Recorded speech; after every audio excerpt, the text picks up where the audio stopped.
up against the tree, she let him take comfort from the embrace, her tears dampening his cheeks. This was what he needed from her now.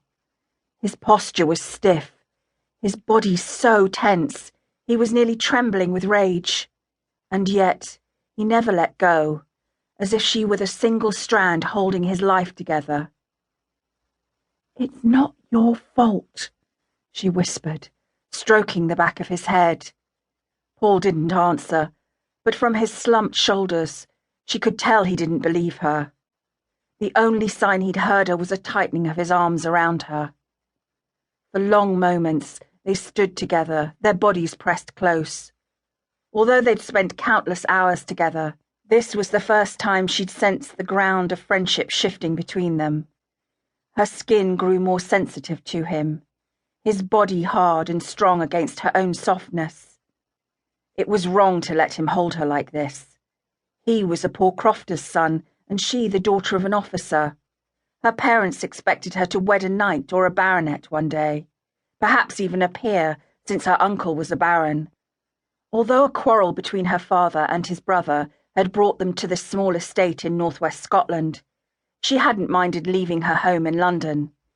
Here she had a freedom she'd never known before. Her heart was pounding as she closed her eyes, fighting against the unbidden response to his touch. "I'm leaving Balaloch," he said at last. "My mother is sending me away to Edinburgh to live with my uncle." The words sank into her like a blade, though she knew he had to go.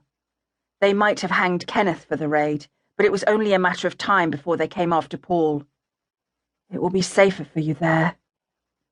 "My mother doesn't wish to look upon my face any more," he said, his eyes staring off into the distance. "No after what I did." His words were laden with grief, and she squeezed his palm, wishing she knew what to say to him. "It will be all right." No, it won't." He let go of her hand, resting his elbows on his knees. "I don't ken when I'll be able to come home again." A lifetime of pain hung within his voice, and she drew up to her knees, reaching to touch his face. "Your mother likely wants to protect you from the men who did this. You're the only son she has left." "It should have been me swinging on those gallows." "Don't say it." She touched her forehead to his, and he covered her hands, bringing both her palms up to his face. "I know you grieve for him." "I just can't believe any of it happened. I keep thinking that I'll wake up and he'll be with us again." His midnight blue eyes grew shadowed, and he closed them as if to push back the grief. In the filtered light of the trees, the outside world slipped away until it was only Paul and her. Her hands moved up to his shoulders, and in a moment she was in his arms again. "This is wrong. Move away," her conscience ordered. "He's your closest friend," her heart argued back. Paul needed her, and she felt his pain as if it were her own. If her father had died in such a way, she couldn't imagine the emptiness inside. "You can't stay in Scotland," she whispered, resting her cheek against his. "It's too dangerous." The scent of his skin reminded her of the wild pine that grew in the Highlands. She inhaled it, trying to make a memory of him.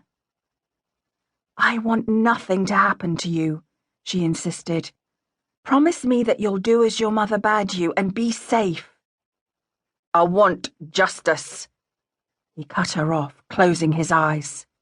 "How can I go to Edinburgh and turn my back on what Lord Strathallan did to my father?"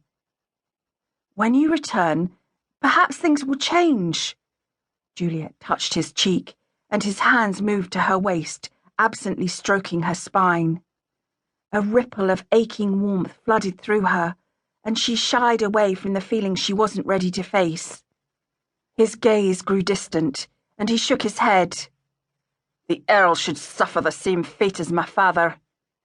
Juliette said nothing, knowing he was speaking words born of suffering and fear. "Let it go, Paul," she murmured. "Lord Strathallan is too